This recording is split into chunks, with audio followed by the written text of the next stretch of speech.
Be careful.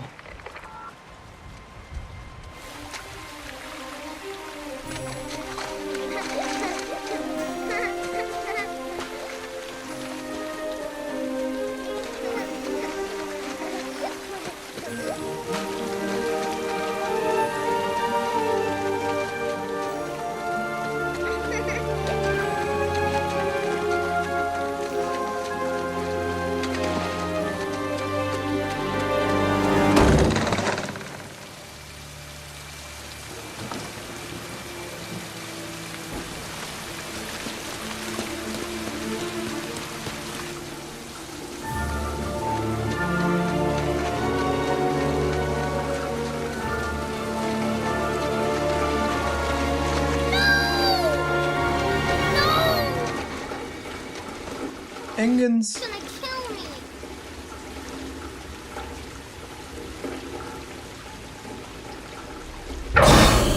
Woo!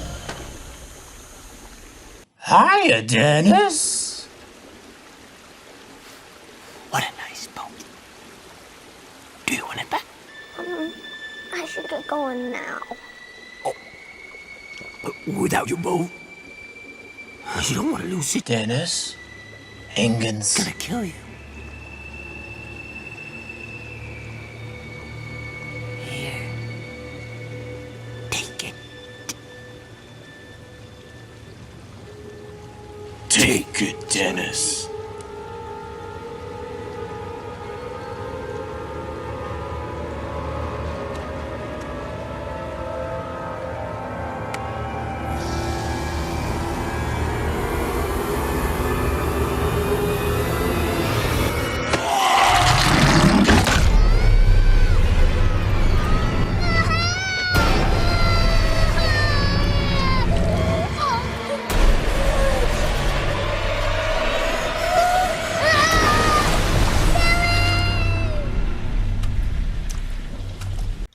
If you've been enjoying the video, please like and sub. It helps out my new channel a whole lot.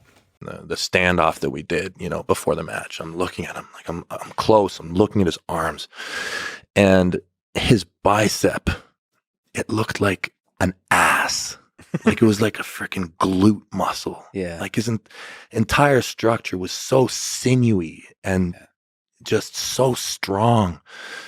I was like, wow, like he's so physically so impressive. And funny thing, one of the things when we were warming up, you know, when we did that press conference, and so we're gripping up, and then so I'm really trying to just get him just to work with me a bit, just anything I can feel.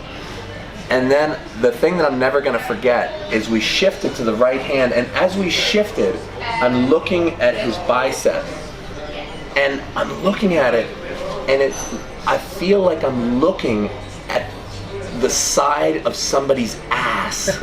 Like it looks like a glute.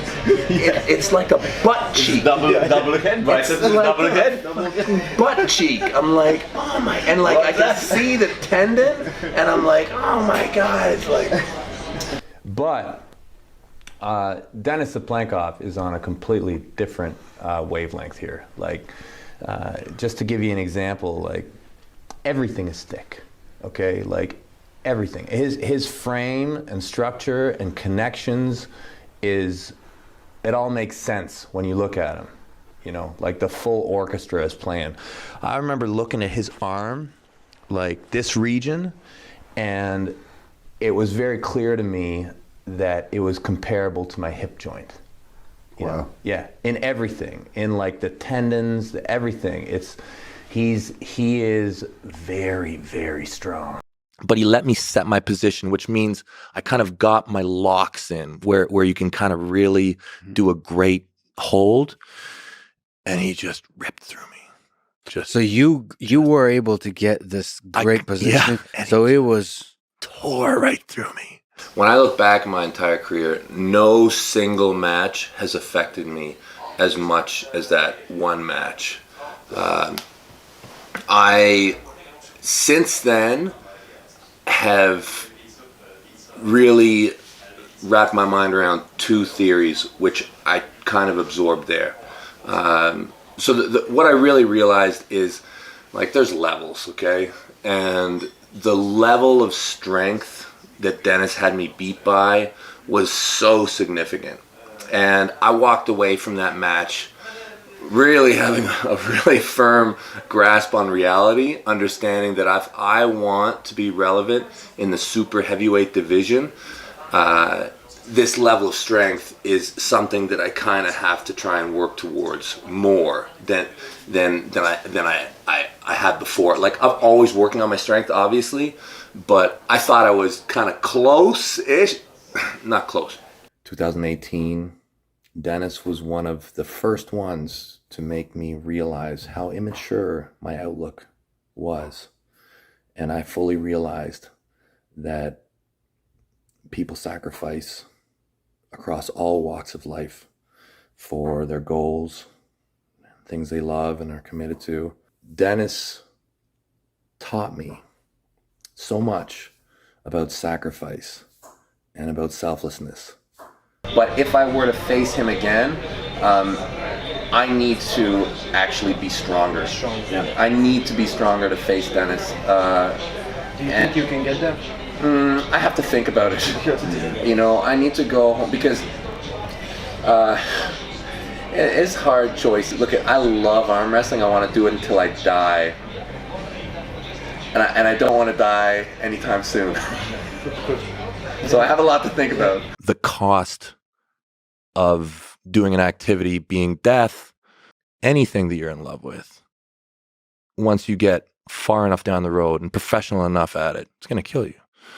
Like, doesn't matter what you're doing. If you're crazy enough about anything, it's probably going to take your life from you. And that doesn't mean you rush towards death. It's just your level of investment and level of risk can have some catastrophic effects. We know what happened after the match. We know the sacrifice and what it cost him.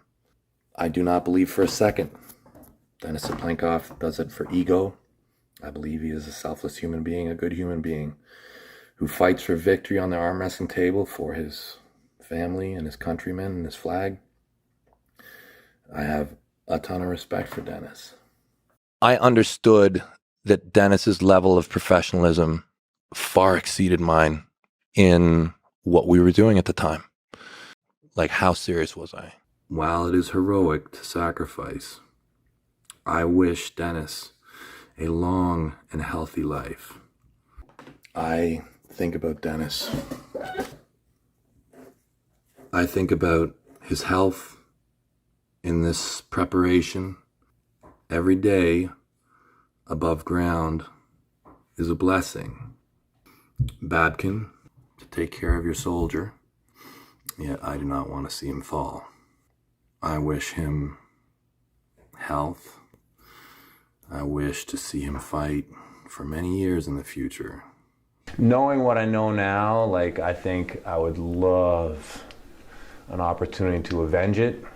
I would love that. But I know what I have to do. I've gotten a lot of information. So when I'm ready, to me, Dennis is Everest. It would be so big for me to beat him. So I'm going to invest a lot. I'm talking about when Igor went, and they, and you know, when I saw that, when I saw those numbers, I'm like, okay, he's like, so just so you know, like, I do those same lifts from time to time, okay? And when I put a strap here and come back, my form is gonna start to break around probably before 60 kilo. Okay, when I see Dennis, okay, take, what was it, 82 kilo and do a hammer. When I see that, and I know the strength that I possess is like, you know, maybe like my move would start to fall apart around even before 60 kilo. Back in 2019, Devon couldn't do a 60 kilo strict hammer curl. These days he can do 68 kilos strict pronation. Mega progress. I'm gonna destroy you in November. I'm gonna break you, Denis Saplenkov. I will destroy you, I promise. But I'm telling you, I'm pretty sure that I will crack that Chernobyl wrist of yours right to the pad if we ever meet.